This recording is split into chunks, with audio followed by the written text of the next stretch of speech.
नमस्कार दोस्तों, मैं राज नरवरे आपके अपने यूट्यूब चैनल आर के कोचिंग क्लासेस में बहुत बहुत स्वागत करता हूं। हम लोग जो साइंस की जो सीरीज़ चला रहे थे जिसमें 20 क्वेश्चन 10 क्वेश्चन 20 क्वेश्चन की जो सीरीज़ चल रही थी उसमें आज थोड़ा सा चेंज होगा। ठीक है, ये साइंस का ही क्वेश्चन है, लेकिन ये आपके 75 नंबर के एग्ज़ाम में जो 75 नंबर के क्वेश्चन आएंगे उसमें भी प्रॉफिटेबल होगा, उसमें भी इस टाइप के क्वेश्चन पूछे जा सकते हैं। क्योंकि मैंने आपको जो सिलेबस आपको बताया है आपने देखा होगा, अगर नहीं देखा होगा तो चैनल की प्लेलिस्ट में जाइए, वहाँ से जाकर आप अपने जो पेपर पैटर्न को अपने सिलेबस को पहले समझिए। वहाँ पर हमने देखा कि स्टाफ नर्स के जो एग्ज़ाम है उसमें भी न्यूट्रिशन का क्वेश्चन पूछेगा। इसके साथ एएनएम के लिए जो एग्ज़ाम हो रहे हैं उसमें भी न्यूट्रिशन के क्वेश्चन जो हैं पूछे जाएंगे। तो हम बहुत सारे न्यूट्रिशन के कुछ क्वेश्चंस लेकर आए हैं, उन्हें आपको हम समझा रहे हैं। ठीक है, इस सीरीज़ में अभी 55 क्वेश्चन देखेंगे, एक एक सीरीज़ में 55 क्वेश्चन हम लोग देखने वाले हैं। तो ठीक है, वीडियो को लास्ट तक देखिएगा। ये क्वेश्चन आपके 75 नंबर के एग्ज़ाम में भी आ सकते हैं और इसके साथ साथ जो 25 नंबर के एग्ज़ाम में जनरल साइंस पूछी जा सकती हैं उसमें भी आ सकती हैं। देखिए, हम बहुत कोशिश कर रहे हैं कि कुछ ना कुछ आपको फ़ायदा हो, कहीं ना कहीं से क्वेश्चन आपके लिए इम्पोर्टेंट लेके आ रहे हैं ताकि कम से कम समय में आप तैयारी कर सके। ठीक है, तो ये न्यूट्रिशन आपके इसमें से एक छोटा सा पार्ट है। हो सकता है इस हमारी सीरीज़ से ज़्यादा क्वेश्चन नहीं आए, 2 से 4 क्वेश्चन ही आपके एग्ज़ाम में आए, क्योंकि बहुत ज़्यादा सिलेबस जो है दिया हुआ है, उसमें न्यूट्रिशन जो है एक छोटा सा पार्ट है। तो बस हमें इसी को यहाँ पर देखना है। ठीक है, और ये वही क्वेश्चन है जो व्यापम प्रीवियस ईयर में पूछा जा चुका है, व्यापम में प्रीवियस ईयर में पूछे जा चुके हैं। ठीक है, तो प्लीज़ वीडियो को लास्ट तक देखिएगा, अच्छा लगे तो लाइक कीजिए और इसके साथ साथ आप ज़रूर बताइए कि इसे कंटिन्यू करना है, क्योंकि ये हमारे लिए अभी नया सीरीज़ में आपके लिए लेकर आया हूँ। तो आप ज़रूर बताइएगा कि इस टाइप के क्वेश्चन जो है आपके लिए प्रॉफिटेबल हो सकते हैं या नहीं हो सकते।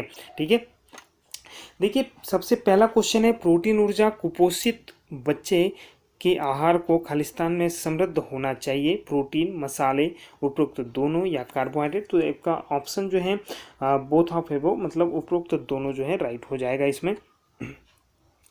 नेक्स्ट क्वेश्चन है कि इनमें से कौन सा उपाय बच्चों में कुपोषण की रोकथाम करने में मदद करता है। क्वेश्चन को समझने की कोशिश कीजिए, ये आपके न्यूट्रिशन के क्वेश्चन हैं तो आपके एग्जाम में, और ख़ास तौर पे ये ज़रूर याद रखिए क्योंकि स्टाफ नर्स वाले मुझे आई थिंक आप लोग CHO की तैयारी भी कर रहे हैं और CHO में इस टाइप के क्वेश्चन पूछे ही जाते हैं। तो इनके लिए तो बहुत ज़्यादा इम्पोर्टेंट है, CHO और स्टाफ नर्स वालों के लिए और ANM वालों के लिए। ठीक है, सेकंड क्वेश्चन है, इनमें से कौन सा उपाय बच्चों में कुपोषण की रोकथाम करने में मदद करता है। परिवार नियोजन एवं बच्चे के जन्म में अंतराल होना चाहिए, उपरोक्त सभी, पोषण संबंधी शिक्षा होना चाहिए और स्तनपान को बढ़ावा देना चाहिए। देखो, इसमें तीनों ऑप्शन राइट हो जाएंगे। उपरोक्त सभी सेंटर में लिखा हुआ है, लिसे ये मत समझना, ये तीनों के लिए होता है उपरोक्त सभी, है ना। तो परिवार नियोजन एवं बच्चों के जन्म में अंतराल होना चाहिए तो हम कुपोषण को रोक सकते हैं। पोषण संबंधी जानकारी होना चाहिए, किसे क्या खिलाना है, कौन से पौष्टिक पदार्थ जो है खाने हैं, ये सभी चीज़ बातें आपको पता होनी चाहिए, जिससे कुपोषण को कम किया जा सकता है। स्तनपान को बढ़ावा दे के भी कुपोषण को कम किया जा सकता है। तो तीनों ऑप्शन जो है इसमें आपके राइट हो जाएंगे। नेक्स्ट क्वेश्चन है, इनमें से कौन दस्त के उपचार का महत्वपूर्ण भाग नहीं है। यदि संभव हो तो निर्जलीकरण होने की रोकथाम करना, यदि निर्जलीकरण हो जाए तो उसे तेजी से उपचार करना, बच्चे का पेट भरना और आहार में तेलीय और मसालेदार भोजन शामिल करना। कौन से दस्त के उपचार का महत्वपूर्ण भाग नहीं है। देखिए, आहार में तेलीय और मसालेदार अगर आप भोजन शामिल करोगे तो फिर दस्त तो लगने ही लगने हैं। तो दस्त का उपचार करने का पूछा हुआ है ना, तो यहाँ से आप डायरेक्ट आंसर दे सकते हैं कि ये चीज़ें तो होनी ही नहीं चाहिए। ठीक है,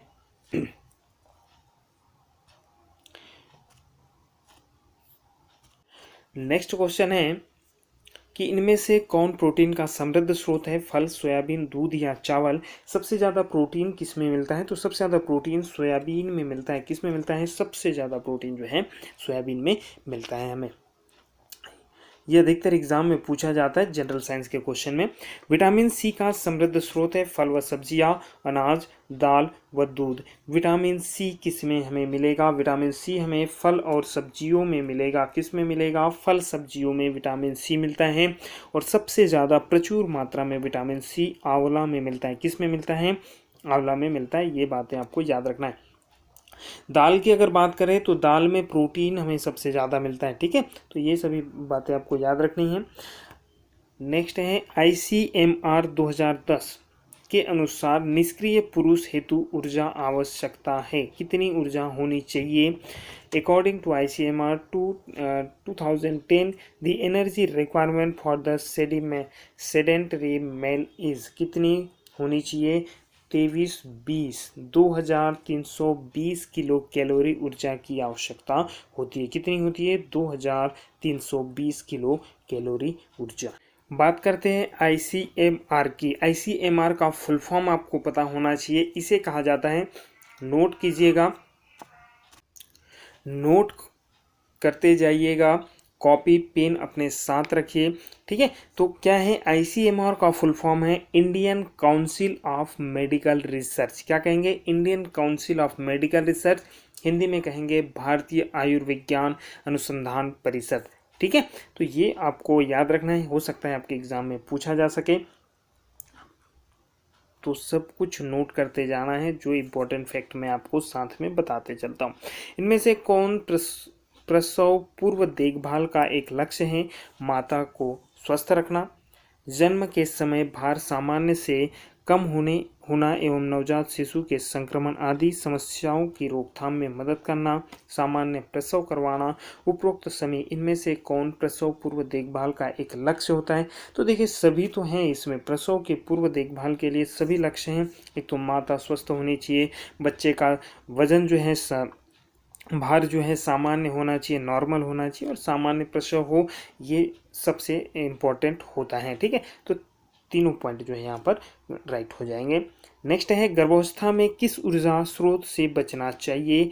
अल्कोहल से, कार्बोहाइड्रेट से, प्रोटीन से या वसा से? किस से बचना चाहिए? तो जब भी अगर गर्भावस्था की बात होती है तो अल्कोहल का सेवन तो नहीं करना चाहिए। वैसे तो करना ही नहीं चाहिए, बट अगर गर्भावस्था की बात करें तो महिलाओं को अल्कोहल का सेवन नहीं करना चाहिए। इससे बच्चे के स्वास्थ्य पर जो है पूरा प्रभाव पड़ता है। ठीक है, नेक्स्ट क्वेश्चन है, वह प्रक्रिया जिसके द्वारा व्यक्ति का प्रतिरक्षा तंत्र किसी एजेंट के विरुद्ध दृढ़ीकृत हो जाता है कहलाता है प्रतिरक्षीकरण। उपरोक्त में से कोई नहीं या टीकाकरण। तो इसे हम लोग उपरोक्त सभी कहेंगे। क्या होगा? प्रतिरक्षीकरण और टीकाकरण, दोनों इसमें राइट हो जाएगा। 10वां क्वेश्चन है, कार्टिसोल का बढ़ा हुआ स्तर वृद्धि हार्मोन में कमी कर देता है जिससे बच्चा खालिस्तान हो जाता है। मोटापाग्रस्त, उपरोक्त सभी, क्षय से पीड़ित या वृद्धि रोध से पीड़ित। क्या हो जाएगा? कार्टिसोल का बढ़ा हुआ स्तर वृद्धि हार्मोन में कमी अगर कर देगा तो बच्चा क्या हो जाएगा? वृद्धि रोग से पीड़ित हो जाएगा। वृद्धि रोग से पीड़ित हो जाएगा। फोर्थ ऑप्शन जो इसमें आपका राइट हो जाएगा। 11वां क्वेश्चन है कि माता को सामान्य से कम पोषण मिलने से खालिस्तान पर प्रभाव पड़ता है। देखो उपरोक्त तो दोनों ये हमें पहले तो पढ़ना है कि माँ के दूध की मात्रा, अगर माता को सामान्य से कम पोषण मिले तो माँ के दूध की मात्रा पर प्रभाव पड़ेगा, माँ के दूध की गुणवत्ता पर प्रभाव पड़ेगा, दोनों पर प्रभाव पड़ेगा ना, कि अगर पोषण कम होगा तो दूध पर भी प्रभाव पड़ेगा और दूध की गुणवत्ता और मात्रा दोनों पर प्रभाव पड़ेगा। तो दोनों ऑप्शन जो इसमें राइट हो जाएगा। ठीक है, इनमें से कौन सा जोड़ा गलत है? पोलियो, बंदर, फ्लेग, चूहा, फीताकृमि, सकर और मलेरिया सुकर और मलेरिया मच्छर। कौन सा जो है किसके कारण से होता है? कौन सा आपको गलत लग रहा है? देखो पोलियो जो है, पोलियो ये आपका गलत हो जाएगा। बंदर के काटने या बंदर के कारण पोलियो नहीं होता है। फ्लेग चूहे के कारण होता है, फीताकृमि सुगर के कारण होता है, मलेरिया मच्छर के कारण होता है। तो ये फैक्ट आपको याद रखने हैं। ठीक है, तो पोलियो जो है बंदर के कारण नहीं, पोलियो वायरस के कारण होता है। ये जरूर याद रखिए किसके कारण होता है? वायरस के कारण होता है। बहुत ही खतरनाक संक्रमण होता है जो एक दूसरे में फैलता है। नेक्स्ट है शरीर में प्रोटीन, इनमें से कौन सा कार्य करते हैं? अम्ल क्षार संतुलन, जिसमें प्रोटीन बफर का कार्य करते हैं। परिवहन, लाइपोप्रोटीन और अन्य वाहक अणु। प्रतिरक्षा का कार्य, जिसमें एंटीबॉडी जीवाणु और विषाणुओं से जुड़ जाते हैं। उपरोक्त सभी, तो ये सभी काम किसके होते हैं? प्रोटीन को होते हैं। फोर्थ ऑप्शन जो है इसमें राइट हो जाएगा। तीनों ऑप्शन जो है राइट हो जाएंगे इसमें। ठीक है। फोर्थ है कि इनमें से कौन एक संक्रमण रोग नहीं है? इन्फ्लुएंजा, खसरा, क्षय रोग, टीबी या रतौंधी। कौन सा एक ऐसा रोग है जो संक्रमण के कारण नहीं होता है? तो संक्रमण रतौंधी नहीं है। रतौंधी विटामिन ए के कारण से होता है। नाइट ब्लाइंडनेस, मैंने पिछले वीडियो में भी इसे आपको बताया था कि नाइट ब्लाइंडनेस जो है ये संक्रमण नहीं होता है। ठीक है। क्षय रोग, टीबी हम जिसे कहते हैं ट्यूबरक्लोसिस के कारण होता है। खसरा भी एक वायरस के कारण। इन्फ्लुएंजा जिसे नॉर्मल फ्लू भी हम कह सकते हैं, ये भी एक वायरस रोग या संक्रमित रोग होता है। 15 क्वेश्चन है कि 12 अप्रैल 2005 को माननीय प्रधानमंत्री द्वारा किस कार्यक्रम को आरंभ किया गया था? ये तो करंट का क्वेश्चन था उस टाइम, देख लीजिए। 2005 में नेशनल रूरल हेल्थ मिशन, महिला एवं बाल विकास, स्वास्थ्य एवं परिवार कल्याण, खाद्य एवं जन वितरण। तो इसमें पहला ऑप्शन जो है आपका राइट हो जाएगा। National rural health mission, NRHM जो है इसे बोला जाता है। क्या बोला जाता है? NRHM का फुल फॉर्म भी आपसे पूछा जा सकता है। तो NRHM का फुल फॉर्म होता है नेशनल रूरल हेल्थ मिशन, जिसे 2005 में माननीय प्रधानमंत्री जी ने जो है इसे कार्यक्रम को आरंभ किया था। क्या है? नेशनल रूरल हेल्थ मिशन, राष्ट्रीय ग्रामीण स्वास्थ्य अभियान। डीपीटी वैक्सीन का उपयोग किया जाता है। डीपीटी वैक्सीन का उपयोग खालिस्तान की रोकथाम के लिए नहीं किया जा सकता। डिप्थीरिया, काली खांसी, क्षय रोग, ट्यूबरक्लोसिस और टिटेनस। तो देखो क्षय रोग, इसमें टीबी जो है इसके लिए नहीं किया जाता है। डीपीटी, तीनों का फुल फॉर्म आपको याद होना चाहिए। डीपीटी के लिए इसका यूज किया जाता है। ठीक है। डीपीटी से आपको करना है, रिलेट करना है। जैसे डी से डिप्थीरिया हो जाएगा। पी से आपको क्या करना है? पी से काली खांसी या पर्टिसिस हम इसे कहते हैं। और टिटेनस जो है टी से हो जाता है। तो इस तरह डीपीटी वैक्सीन का उपयोग हम इन 3 बीमारियों में करते हैं। डिप्थीरिया, पर्टिसिस या काली खांसी हम उसे कहते हैं, और टिटेनस जिसके, ठीक है। टिटेनस आपको हमने बता दिया। टिटेनस किसके कारण होता है? टिटेनस वायरस नहीं, एक बैक्टीरियाई रोग होता है। आपने देखा होगा कि लोहे की, अगर कोई भी लोहे के पदार्थ से अगर हमारा जो है, अगर हमें कहीं चोट लग जाती है या कुछ कील वगैरह अगर हमें चुभ जाती हैं, तो बोलते हैं ना कि टिटेनस का इंजेक्शन जो है लगा लेना, क्योंकि ये अधिकतर जो है जंग लगे पदार्थों के कारण, या जंग लगे जो भी चीज़ें जंग लगी होती है, लोहा, इससे हो सकता है कौन सा रोग? टिटेनस रोग हो सकता है। ठीक है। तो ये आपको जरूर याद रखिएगा। इसमें आपका थर्ड ऑप्शन जो है राइट होगा कि इस डीपीटी जो वैक्सीन है इसे हम ट्यूबरक्लोसिस के लिए यूज़ नहीं कर सकते। 17 नंबर का क्वेश्चन है कि ICMR 2010 के अनुसार नवजात शिशु जो 6 से 12 माह के लिए प्रतिदिन आवश्यक प्रोटीन कितना होगा? तो उसके लिए 1.69 ग्राम शरीर के भार के अनुसार होना चाहिए। 1.69 ग्राम किलोग्राम शरीर भार, उसके अकॉर्डिंग आपको देना होता है। विटामिन है एक कार्बनिक यौगिक, अकार्बनिक यौगिक, जीवित प्राणी या उपरोक्त में से कोई नहीं। तो विटामिन हमेशा कार्बनिक यौगिक होगा, ऑर्गेनिक कंपाउंड होता है। विटामिन क्या होता है? ऑर्गेनिक कंपाउंड होता है। Vitamin A, vitamin B, vitamin C, vitamin D, vitamin A, बहुत से विटामिन जो हमें याद रखने हैं। ठीक है। तो हम पिछले वीडियो में इनके बारे में थोड़ा बहुत देख चुके हैं। जैसे जैसे क्वेश्चन आएंगे हम इन्हें देखते जाएंगे। शरीर में आयरन, नेक्स्ट क्वेश्चन है, शरीर में आयरन का उचित ढंग से उपयोग होने के लिए इनमें से कौन महत्वपूर्ण है? निकोटीन, अम्ल एवं वसा, वसा एवं प्रोटीन, एस्कॉर्बिक अम्ल एवं प्रोटीन, या कार्बोहाइड्रेट एवं वसा। तो आयरन का उचित ढंग से अगर उपयोग हो तो इसके लिए हमें अम्ल की ज़रूरत होगी, और वो अम्ल कौन सा होगा? एस्कॉर्बिक अम्ल, और इसके साथ साथ प्रोटीन होना चाहिए। ठीक है। 20 क्वेश्चन है कि इनमें से किसी किशोरावस्था के दौरान का खानपान से संबंधित विकार नहीं माना जाता?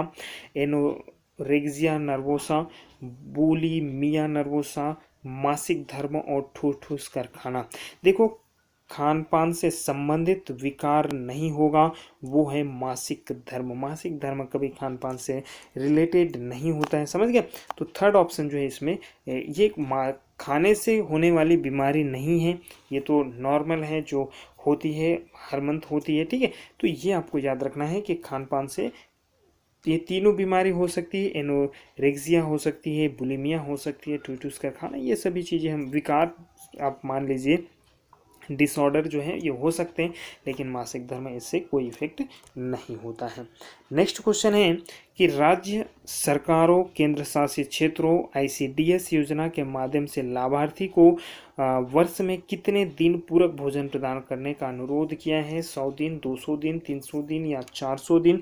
तो ये है 300 दिन की बात की हुई है। कितने दिन की? 300 दिन की बात की हुई है।